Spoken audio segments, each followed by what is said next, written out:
basically, we look at identifying gaps in the history curriculum and kind of making history relatable, relevant, and reachable.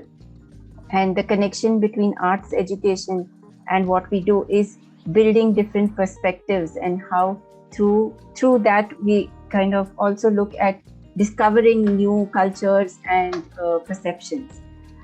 So we do that basically with two main areas or two main approaches. One is storytelling, and the other one, which we call raise.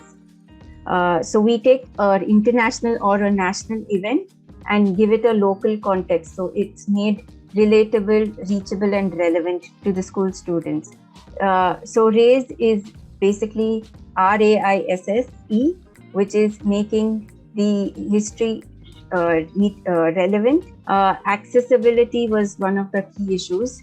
And then I stands for inclusive. SS is providing stimulus, sensory stimulus, and E is for engaging. So making in the World War I, the information which we got, for example, you have numbers that so many soldiers died, so much food was given, so much clothes were given.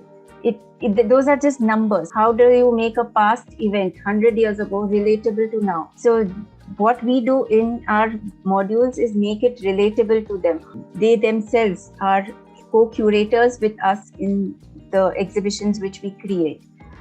So it's made engaging and accessible to them through the information which they kind of go and collect. So they interview people, they interviewed the army officers or who had histories of World War I, and their families had, and a lot of them also discovered through this project that they had, their great-great-grandfather was in the army, was as a doctor, or was, as in one of the transport areas. So those were histories about them which they discovered. Even in this, they were made inclusive, not just in the creation of the exhibition and the content.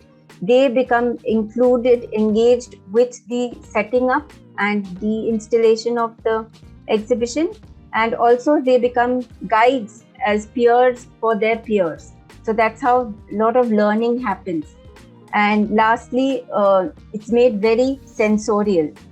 So this exhibition we had, it was made to simulate trenches. So it was narrow spaces, they were dark. They had to go with a torch to kind of look out for information. We had smoke, we had sounds. It was the entire experience and kind of reading the content in that, it made them feel what it was to be a World War I soldier or to be living in that times.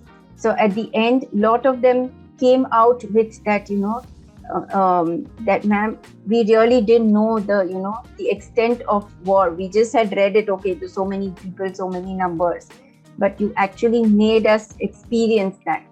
And that's what we focus on.